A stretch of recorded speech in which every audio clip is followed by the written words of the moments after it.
Britain has to find a way to work with Donald Trump. One of the first things Donald Trump did as president was to return a bust of Winston Churchill to the Oval Office. It is merely a symbol but, for British observers at least, a hopeful one. Love him or loathe him, Mr. Trump is now the most powerful man in the world, and the UK has to work with him. If he offers the hand of friendship, we would be fools not to accept it. Barack Obama tried to reorientate us foreign policy away from Europe and towards Asia and Latin America. He partly blamed his European allies for the chaos in Libya. His Secretary of State partly blamed Britain for delaying action in Syria. The UK confounded Mr. Obama by voting for Brexit. He ended up regarding himself as far closer to Berlin than London, and that was regrettable. The special relationship is not written in stone, but it is important and can be a force for good. For instance, Britain and America share vital intelligence and are arguably the bedrock of the NATO alliance. We are significant trade partners. And we share a bond in our values, in our historic commitment to democratic capitalism. Today, there is skepticism about Mr. Trump's commitment to that philosophy. In his inaugural speech he talked about putting America first and has threatened other nations with import tariffs. His goal, which is understandable given his working-class constituency of support, is to turn America back into an exporting nation.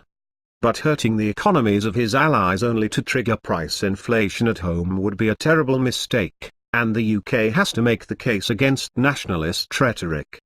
Likewise, Mr. Trump's frustration with NATO countries that won't meet the aspiration of spending 2% of their gross domestic product on defense is understandable. Britain has broken its back to reach that figure. This news has long argued that it is critical that the West puts its money where its mouth is. But threatening that America will not come to the aid of countries that fail to reach a precise spending goal is reckless. It is indeed only a goal, not a condition of NATO membership or of mutual defense. The fact that Mr. Trump says controversial things without apparent consideration of the authority of his office is one reason why his inauguration has spread panic. Yesterday's demonstrations in Washington and across the world were a testament to those concerns, and people have a right to express their opinion. But Theresa May has to act in the best interests of her nation and strike a deal that works for Britain, strengthens the Atlantic Alliance and ameliorates some of the new president's troubling qualities. Mrs. May has found the right tone.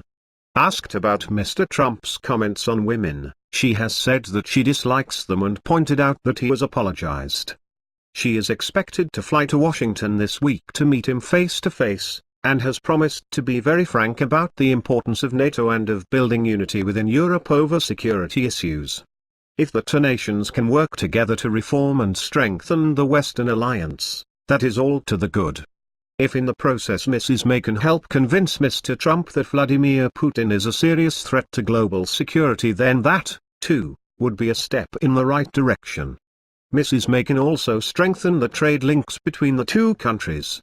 There is the potential for opening up the banking industries, as well as the ongoing dream of an Atlantic free trade deal, which would counter some of the protectionist talk that Mr. Trump indulges in. He admires Brexit, seeing it as the British counterpart to his own revolution, and admires Britain in general, being half Scottish. Ironically, Brexit, which many said separated the UK from Europe, gives Britain a chance to act as a bridge between the US and Europe, for we are now in the best position to make the case for the continued defense of Europe in the court of Washington. One myth of the special relationship is of Britain playing Greece to America's Rome, playing the role of older, wiser friend who guides the empire towards doing the right thing. Acknowledging that Britain is no longer a superpower, we can nevertheless make the case for its re-emergence as a model nation that is admired and emulated by others.